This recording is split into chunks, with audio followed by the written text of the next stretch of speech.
Hey everybody, it's Daniel here for Mobile Syrup, and today we have the Rogers Infuse 4G from Samsung. This is a highly anticipated Android device. It's along the same lineage of the Samsung Galaxy S2, and while it's not quite as powerful as that dual-core beast, this certainly comes with a few features that a lot of people are going to be very excited for, especially those Captivate owners looking to upgrade their device. So let's take a look at the hardware and the software, and hopefully you'll decide whether this is the right phone for you.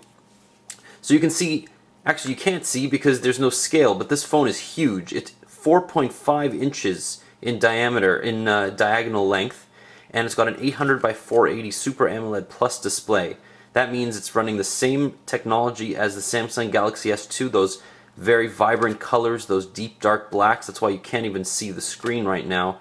And it's also got that incredible fusing of the digitizer, the LCD, and the glass to make everything look really sharp and close to the edge of the glass. So let's take a look at the hardware.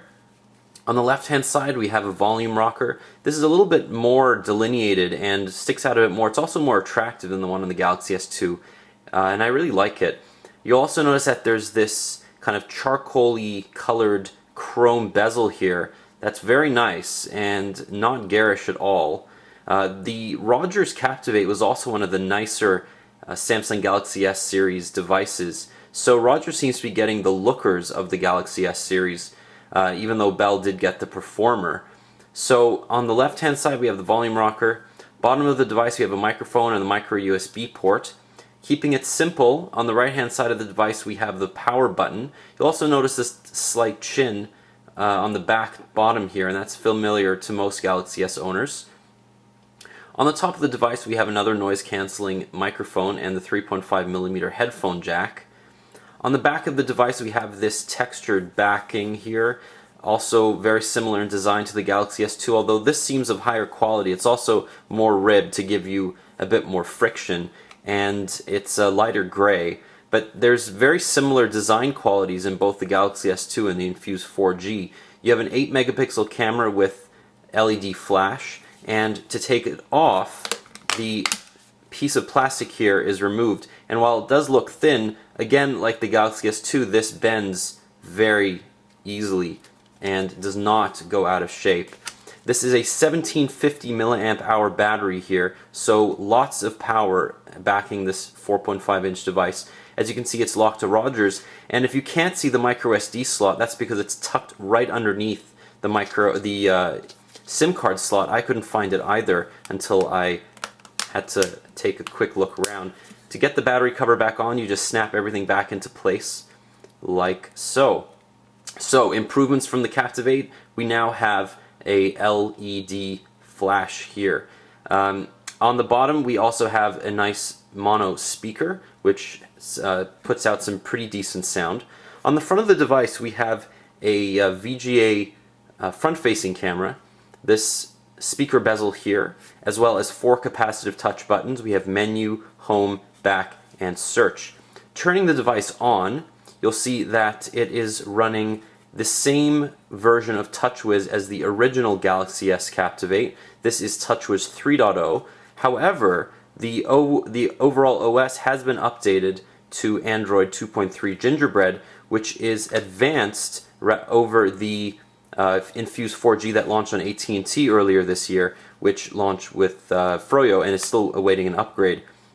So as you can see, Android 2.3.3 over there, it's running a higher kernel as well at 2.6.35.7, which will give users a lot of speed increases overall. Now this is running a 1.2 gigahertz single core Hummingbird processor, so it's very similar in technology. It's actually the same processor as in the original Galaxy S device, but it's overclocked 200 megahertz, and we have noticed some speed increases, although overall the device is significantly less powered than the Galaxy S2, and it is a little bit disappointing considering that Rogers is promoting this as a 4G very fast device. Now the 4G part comes into play because the modem in here, the radio, supports 21 megabits a second download speeds, which is the same as the Galaxy S Fascinate 4G on Telus. And even though that device was just a refresh of the Galaxy S line, this is still much more modern. So let's take a look at the OS.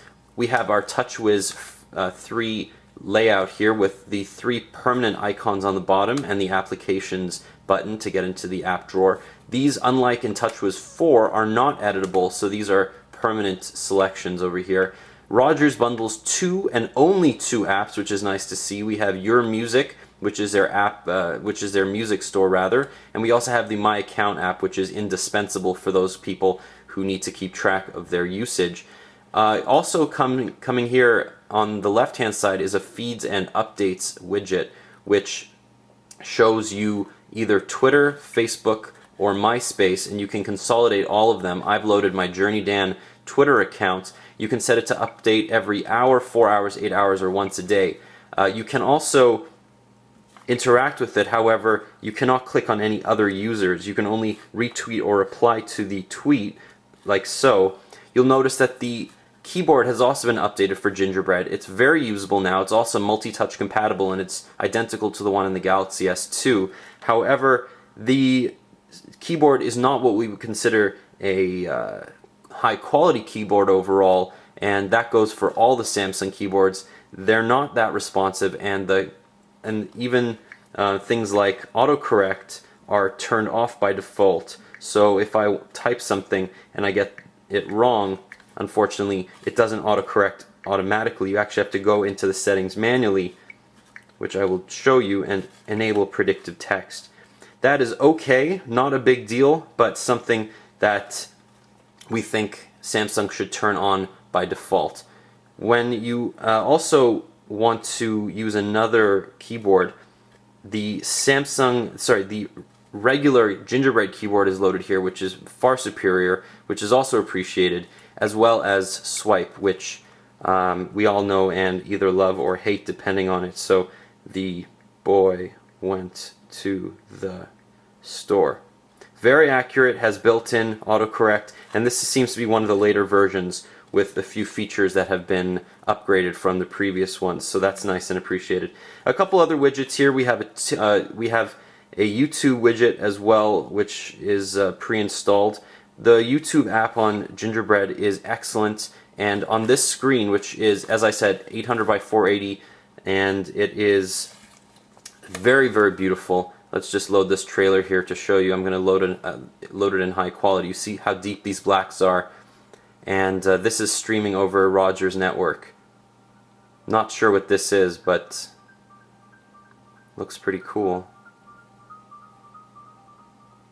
So you can see just how green the greens are, how deep and luscious the reds are. Blacks and whites are very accurate. Overall, you're not going to be disappointed if you like to watch movies. This is on the verge of being tablet-sized, since the 4.5-inch screen is just smaller than the 5-inch screen that debuted with the Dell Streak, and is significantly bigger than most Android devices, which are between 3.7 and 4 inches. However, it's not that much bigger overall than the Galaxy S2, which is surprising because at 4.5 inches you'd think that this would feel uncomfortably large in the hand. Actually, considering how light and how thin it is, you don't notice that at all. Moving along, we have another widget here. This is a clock calendar combination widget, which is actually pretty neat looking. And then there's a stock clock widget as well, which is even cooler. You get to choose a stock that you want. And let's see if I can get into it here. Yeah, so you get to cycle through stocks. For example, if you want to find RIM. Now, I'm sorry I'm looking up a competitor, but that's just the first one that came to mind. So there you go. You can have a couple of them cycling through, and that's actually pretty neat. The other ones include things like, you can just get rid of them by holding and dragging. The other types of widgets you have here are Buddies Now, which show your friends, Days, which is a diary type widget.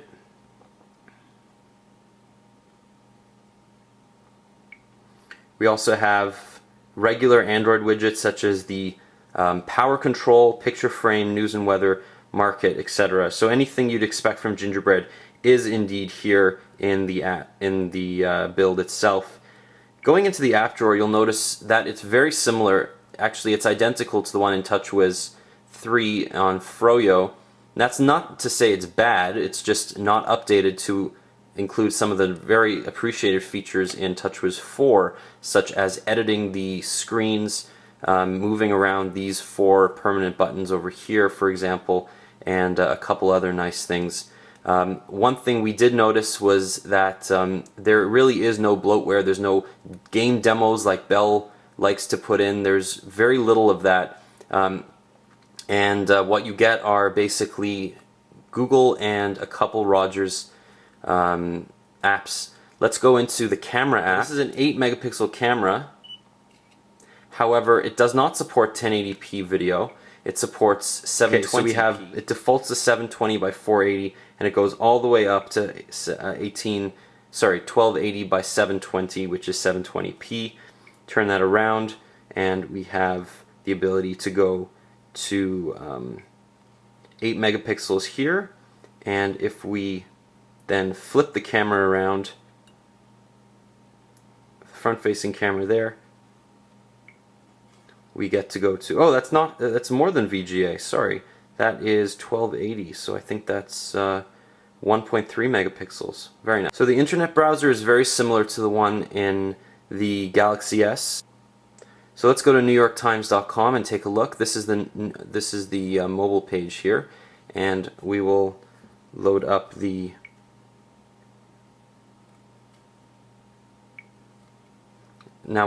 desktop page. There is the option, like in the Galaxy S2, to adjust the brightness in the browser, but you have to have set the brightness manually rather than set it on auto. You'll notice that Flash is preloaded on the device, but it's not automatically on. You actually have to tap the plugin in order to turn it on, and that'll enable it on the entire page. Loads up very quickly, and also pinch to zoom is very smooth. Nice browsing experience, especially considering how big the screen is. Very comfortable to read text. You will notice a little bit of graininess when you zoom in on text. That's because the resolution is the same as most 4-inch or 3.7-inch devices, so the pixel density is a little bit less, but because of the quality of the screen, you're not really going to notice that. It's mostly just a very comfortable reading experience. So let's load up a video here and see what the sound quality is like. Discuss Mitt Romney's nice clear sound. Under-the-radar campaign approach.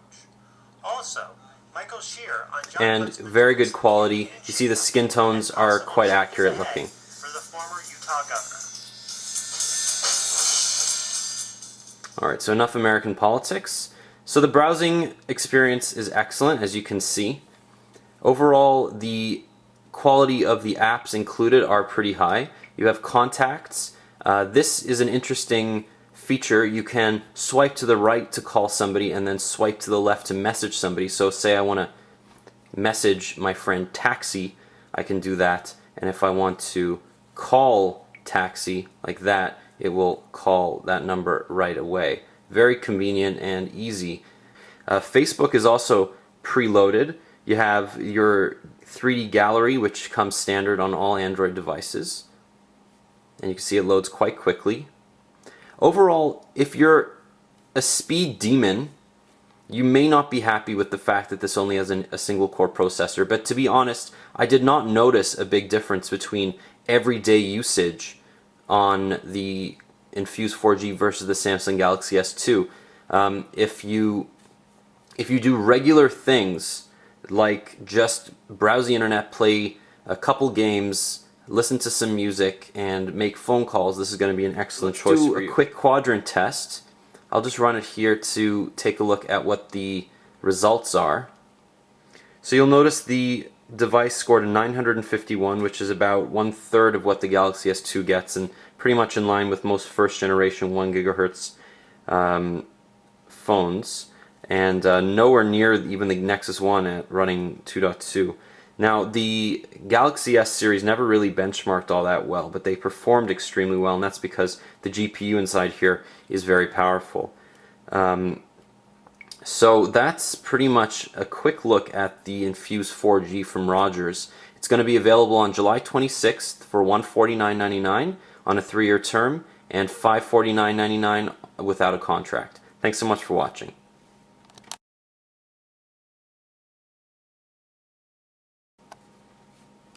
Hey again guys, actually before we go I just wanted to give a quick size comparison to the iPhone 4 just to give you a little bit of context as to how big this screen is.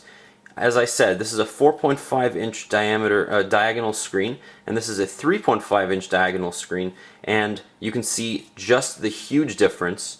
They're also about the same thickness, which is quite impressive, and very different designs, but obviously the Infuse dwarfs the iPhone.